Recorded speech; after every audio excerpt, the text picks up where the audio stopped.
Desde muy joven descubrí que el boxeo sería mi destino. Nací en Ciudad Obregón, Sonora, el 12 de julio de 1962, en una familia humilde. Mi infancia no fue fácil. Éramos 10 hermanos, y las carencias eran parte de la vida diaria. Crecí en un pequeño vagón de tren donde apenas había espacio para soñar, pero en mi corazón ardía un deseo enorme: salir adelante, darle a mi madre una vida digna y demostrar que con sacrificio se podía cambiar el destino. El boxeo llegó a mí como una oportunidad de sobrevivir.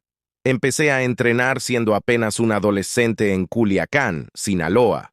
Al principio lo hacía para defenderme en la calle, pero poco a poco descubrí que tenía algo especial.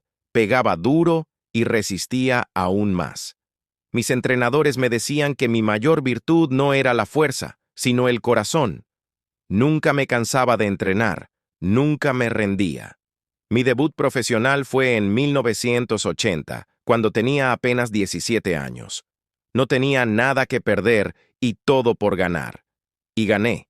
Poco a poco fui construyendo un récord impresionante, enfrentando a cualquiera que se pusiera enfrente.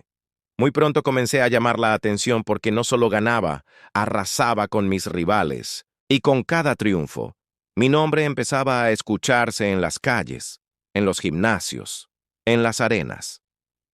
En 1984 llegó uno de los momentos más importantes de mi vida. Mi primera oportunidad de campeonato mundial. Enfrenté a Mario Azabache Martínez por el título superpluma del Consejo Mundial de Boxeo. Esa noche, con apenas 22 años, cumplí el sueño de mi vida. Me convertí en campeón del mundo por nocaut técnico en el 8º asalto. Ese fue solo el comienzo. A partir de ahí empezó la leyenda. Defendí ese título 9 veces, siempre con la misma hambre con la que había empezado. Mi estilo era inconfundible. Presión constante, combinaciones al cuerpo y una resistencia que desesperaba a mis rivales. Pero lo que más me caracterizaba era el corazón. Nunca me rendía, nunca retrocedía. Un dato curioso es que, en esa época, empecé a ser conocido como el gran campeón mexicano. Y no era solo un apodo. Era la representación de millones de mexicanos que me veían como un símbolo. Cada vez que peleaba, el país se paralizaba. Los bares, las casas y hasta las calles se llenaban de gente pendiente de cada golpe. Llegaron más títulos. Subí de categoría y conquisté los pesos ligero y superligero. En cada división demostré que no había rival imposible. Una de mis peleas más recordadas fue contra Edwin Rosario en 1987. Todos decían que sería mi prueba más dura, pero esa noche lo destruí a base de ganchos al cuerpo y me consagré como campeón ligero. Esa pelea marcó mi estilo. El boxeo no era solo cuestión de técnica, también era un castigo al alma del rival. Para finales de los 80 ya era considerado uno de los mejores libra por libra del mundo. Mi récord era impecable, más de 60 peleas sin derrota. La gente empezaba a preguntarse, ¿quién podrá detener a Julio César Chávez? La década de los 90 fue el momento más alto de mi carrera. Ya no era solo un campeón más, era el peleador que representaba a todo México. Llegué a tener un récord impresionante, 87 victorias, ninguna derrota y un empate, algo que hasta hoy se recuerda como uno de los récords más increíbles en la historia del boxeo. Mi estilo seguía siendo el mismo, presión constante, golpes al cuerpo, combinaciones que desgastaban a cualquiera. Yo no peleaba para impresionar, peleaba para ganar y para dejar claro que arriba del ring no había espacio para la duda. Por eso la gente me admiraba tanto, porque sabían que nunca los iba a defraudar. Una de las peleas más legendarias de mi carrera fue contra Meldrick Taylor en 1990. Él era joven, rápido, con un estilo técnico que muchos decían que me complicaría. Y así fue. Durante la mayor parte de la pelea, Taylor me superó en golpes conectados. Pero yo nunca me desesperé. Mi estrategia era clara: desgastarlo, lastimarlo poco a poco, y lo logré. En el último round, cuando todo parecía perdido, lo derribé con una derecha demoledora. El referee detuvo la pelea con solo 2 segundos en el reloj. Ese knockout es considerado uno de los más dramáticos en la historia del boxeo. Otro dato curioso. Después de esa pelea, muchos especialistas decían que yo tenía algo que no se podía entrenar. Un instinto asesino para rematar justo en el momento correcto. Y creo que tenían razón. Yo sabía cuándo apretar y cuándo soltar. Esa era mi verdadera arma secreta. Mi popularidad en México era tan grande que en 1993, cuando peleé contra Greg Haugen en el Estadio Azteca, más de 132,000 personas asistieron. Esa cifra sigue siendo el récord de asistencia en la historia del boxeo. Imagínate lo que es subir a un ring y ver un mar de gente apoyándote, gritando tu nombre, ondeando banderas. Esa noche no solo gané la pelea, también confirmé que el boxeo en México estaba más vivo que nunca. Pero no todo era gloria. Empezaron las tentaciones, el dinero, la fama, las fiestas. Me convertí en una figura que todos querían ver, pero también empecé a tener problemas fuera del ring.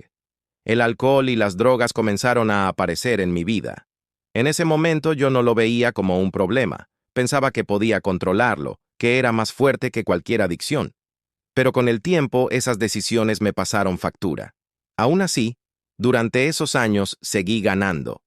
Peleas contra rivales durísimos como Héctor Macho Camacho, Edwin Rosario o Pernell Whitaker me consolidaron como uno de los grandes. Con Whitaker, de hecho, viví una de las noches más polémicas. Muchos dicen que él merecía la victoria, pero los jueces dieron empate. Esa fue una de las primeras veces que mi aura de invencible se vio cuestionada. Yo sabía que no podía ser perfecto para siempre. El boxeo es un deporte cruel. Un día estás arriba y al siguiente alguien más joven y más fuerte quiere ocupar tu lugar. Pero en el fondo, yo solo quería seguir demostrando que mientras tuviera fuerzas, daría pelea hasta el último round. Llegó un momento en mi carrera en el que las derrotas comenzaron a aparecer. El primero que logró vencerme fue Frankie Randall en 1994. Esa noche comprendí que no era invencible. Había descuidado cosas, mi disciplina ya no era la misma, y las adicciones empezaban a pesar en mi vida. Aún así, me levanté y recuperé el título en una revancha. Pero algo dentro de mí ya había cambiado. Los años siguientes fueron una mezcla de gloria y dolor. Todavía tuve grandes noches, como mis guerras con Oscar de la Hoya. Pero también enfrenté derrotas que marcaron el inicio del declive. Lo más duro no fue perder en el ring, sino perderme fuera de él. El alcohol y la cocaína se apoderaron de mi vida. Hubo días en que sentí que no podía seguir, momentos en los que ni mi familia ni mi carrera parecían suficientes para salvarme. Un dato que muchos no saben es que hubo ocasiones en que pensé en quitarme la vida. Me sentía vacío, atrapado por mis propios demonios, pero siempre hubo alguien que me recordaba que yo era más que un boxeador. Era padre, hermano, amigo. Y poco a poco empecé a entender que la pelea más difícil no era contra Meldrick Taylor o de la Hoya, era contra mí mismo. Con el tiempo, busqué ayuda y encontré la manera de levantarme. Me sometí a rehabilitación y empecé a reconstruir mi vida. No fue fácil, tuve recaídas, pero así como en el ring me levantaba después de cada golpe, también lo hice fuera de él. Mi familia fue clave, especialmente mis hijos. Ellos me dieron un nuevo propósito. Hoy me siento orgulloso de haber inspirado a una nueva generación. Julio César Chávez Jr. y Omar Chávez siguieron mis pasos en el boxeo, aunque cargaron con el peso de mi nombre. Pero más allá de eso, me siento feliz de ver cómo el boxeo mexicano sigue produciendo campeones que llevan nuestra bandera en alto, como lo hice yo en mis mejores tiempos. Mi récord final fue de 107 victorias, 6 derrotas y 2 empates, con 86 knockouts. Fui campeón en 3 divisiones distintas y mantuve una racha invicta de 90 peleas, algo que muy pocos han conseguido. Pero mi legado va más allá de los números. Está en el corazón de la gente. Hasta hoy, cuando camino por las calles, la gente me sigue llamando el gran campeón mexicano. Y no es por los títulos, es porque en cada pelea dejé el alma.